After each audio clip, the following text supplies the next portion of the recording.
Politik adalah pertarungan abadi untuk memperebutkan kursi kekuasaan. Akankah kemudian Demokrat bergabung dengan Koalisi Indonesia Hebat untuk mendapatkan kursi di pemerintahan?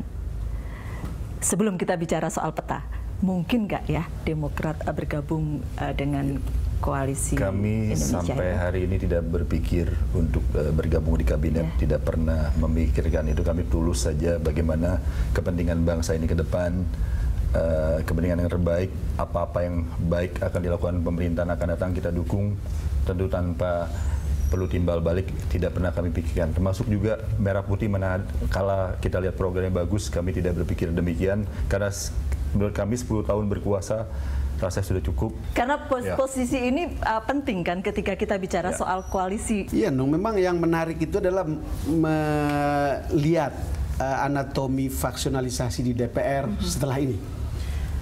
Kan pertanyaannya sampai berapa lama koalisi Merah Putih itu solid? Ada yang bilang sampai 5 tahun. Tetapi pengamat mengatakan politik itu dinamis, dan saya kira para praktisi politik juga akan bilang politik itu sangat dinamis. Itu akan bisa ditentukan perubahan itu setelah tanggal 20, bisa setelah 3 bulan kemudian. Itu sebetulnya yang kita tunggu. Saya juga tidak tahu akan seperti apa. Bahkan tahun depan atau 2 tahun lagi juga masih bisa berubah, begitu ya Mas Heri ya? Saya kira begini, yang terpenting posisi politik kita bisa berubah, tapi dedikasi kita untuk negara nggak boleh berubah. Amin. Itu yang menurut saya harus. Kalau semuanya begini, semua aman di parlemen. Itu yang Nasdem dan Koalisi Indonesia Hebat tampilkan.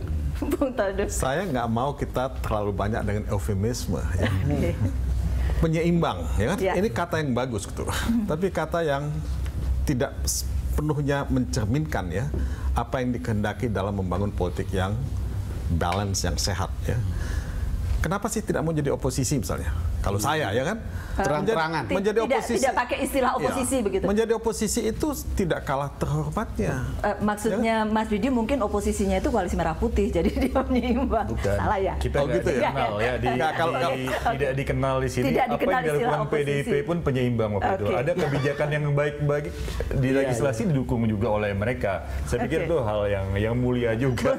Mas, silakan Bung Todung. Nggak, kalau saya sih mau kita to the point saja, straightforward ya kan. Kalau kita mau oposisi, kita oposisi aja, dan tidak ada yang salah dengan oposisi ya kan.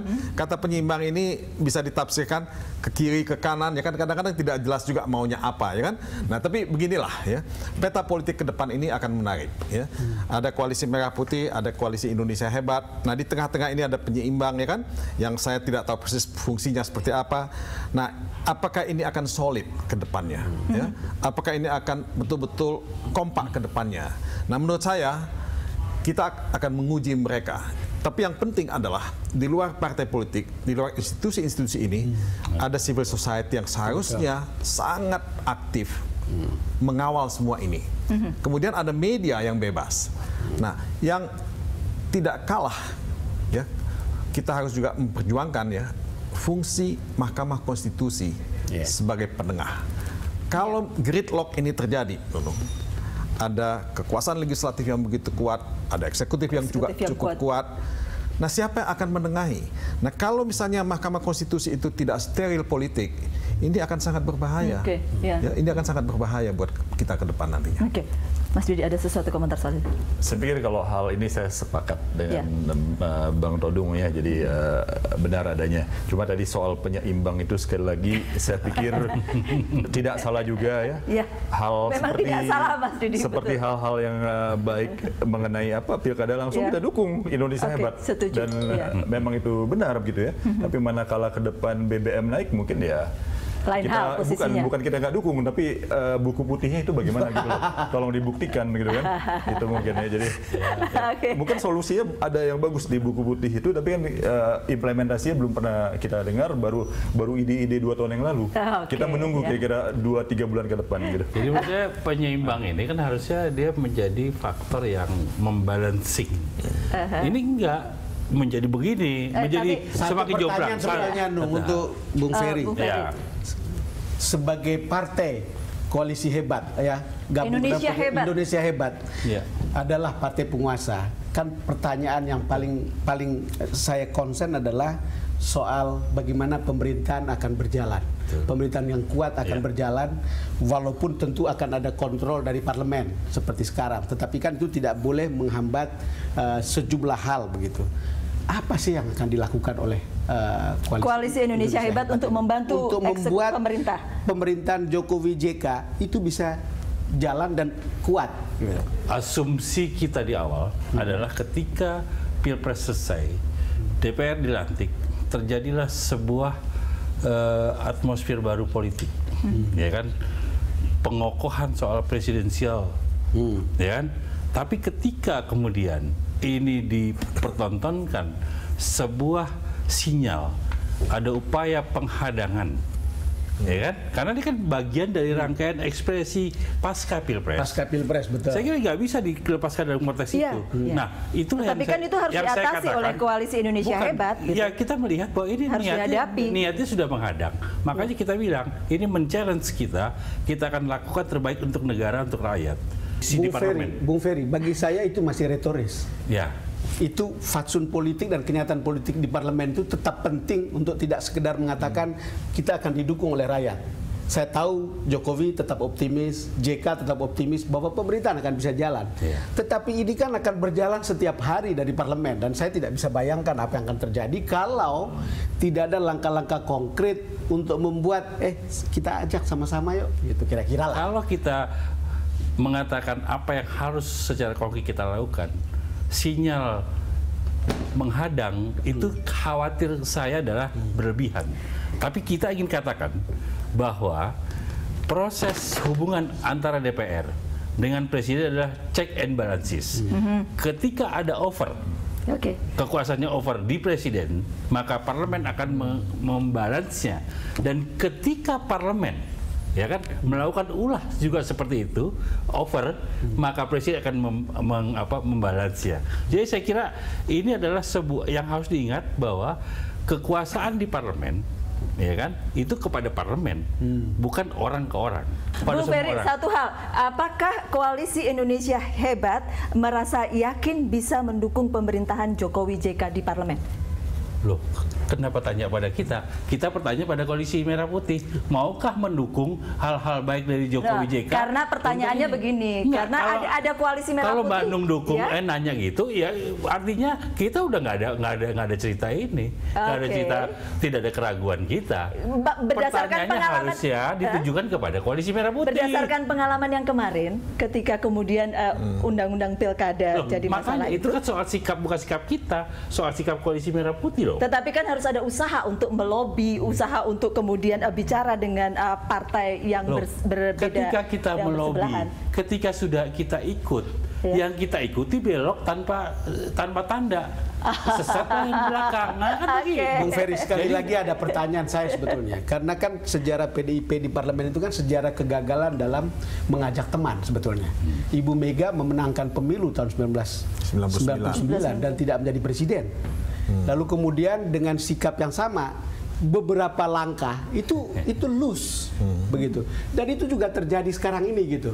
Dan saya juga boleh berpikir jangan-jangan akan terjadi lagi ke depan gitu. Kan ini kan ceritanya kan bagaimana mensupport pemerintahan Jokowi sama JK yang menurut umum sekarang era baru yang lebih promising, kira-kira gitulah. Jadi pengalaman tahun 1999 itu tidak membawa hikmah, gitu maksudnya. Iya, kira-kira begitulah. Nggak begini, saya setuju dengan Don soal itu, karena memang pengalaman 1999 sepertinya terulang kembali. Kalau misalnya kita tidak betul-betul menyadari ada yang mesti dilakukan secara cepat dalam keadaan sekarang ini. Bagaimanapun Indonesia tidak bisa diperintah hanya oleh Koalisi Indonesia Hebat atau satu partai. Semua partai mesti terlibat. Nah, ujian kita nanti adalah pada hal-hal yang sangat krusial dalam kehidupan bernegara. Misalnya penghapusan subsidi BBM, itu pasti akan menuntut bipartisan gitu. Koalisi Indonesia Hebat, Koalisi Merah Putih mesti mendukung. Kalau sudah tahu ada penghadangan, mestinya sudah ada cara untuk kemudian menghilangkan penghadangan. Itu yang saya maksud, Bang Ferry. Kalau saya boleh menyampaikan, ya kan, kita juga tahu bahwa politik itu adalah balancing dan politik itu adalah sharing. Ketika kita sampaikan bahwa kita terbuka, Jokowi mau datangi Cikeas, datangi temu SBY, itu kan semangat untuk bahwa ya ayo kita bangun negeri ini, kan gitu, ya kan? Kita sudah sampai di bagian akhir, Bang Todung, saya boleh dapatkan closing statementnya mengenai peta politik yang sekarang. Ya, dengan peta politik yang polarizing seperti sekarang ini, ya, walaupun ada penyeimbang di tengah misalnya, ya saya ingin menekankan sekali lagi bahwa fungsi Mahkamah Konstitusi sebagai lembaga ketiga yang memutuskan, ya, tafsiran-tafsiran konstitusional dan sengketa kewenangan antar lembaga itu menjadi sangat penting. MK akan sangat berperan, Ya, begitu karena ya? bukan mustahil nanti akan ada konflik kewenangan antar lembaga, ya. Ada produk-produk undang-undangan yang akan diuji. Nah, ini semua menyangkut hal-hal yang fundamental buat hukum tata negara di Indonesia. Nah, Mahkamah Konstitusi betul-betul harus steril dari kepentingan politik. Nah, bisakah itu dilakukan? Ya? Semoga bisa dilakukan, itu persoalannya, ya. Mas Yudi, boleh dapat closing statementnya untuk peta. Saya pikir ke depan seperti saya coba ulangi lagi, tentu tidak bisa Presiden SBY sendiri, tidak bisa juga Partai Demokrat, perlu kebersamaan saya kira. Dan saya berharap Koalisi Merah Putih dalam konteks pilkada langsung mudah-mudahan bisa berpikir jernih beberapa bulan ke depan, sehingga ada kesamaan sikap, karena ini ide yang bagus juga dari Koalisi Indonesia Hebat, bisa bersama-sama. Kan jelas hal yang bagus kita dukung gitu ya. Jadi nggak usah ragu lagi Mas Ferry curiga yang tidak-tidak, tuh hal yang baik kita dukung. Tapi ntar kalau manakala ada hal yang buruk, ya siap-siap kami paling depan akan mengkritisi dan menolak, ya. Bung Ferry. Ya, saya kira gini, keyakinan kita bahwa semua kita punya niat baik. Kita juga tapi menghormati dan mengakui bahwa semua kita juga punya interest dalam konteks ini. Makanya ketika pimpinan dewan sudah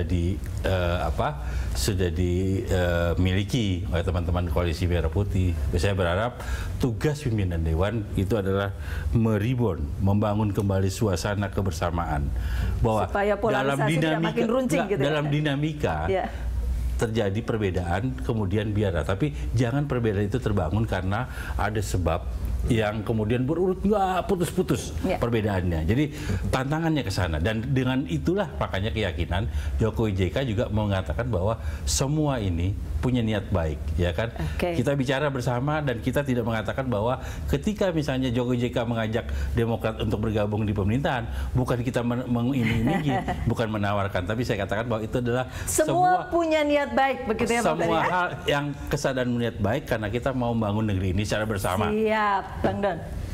Ya, saya ingin mengajak kita kembali ke drama beberapa malam lalu di ruang sidang di DPR.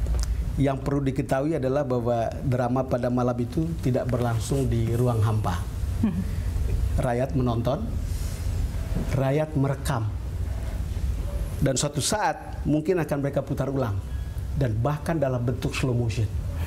Itu sebuah rekaman buruk tentang wakil rakyat kita. Dan itu belum bisa hilang juga pada saat ini. Dan kita berharap dewan kali ini bukanlah dewan yang kelasnya lebih rendah dari dewan sebelumnya.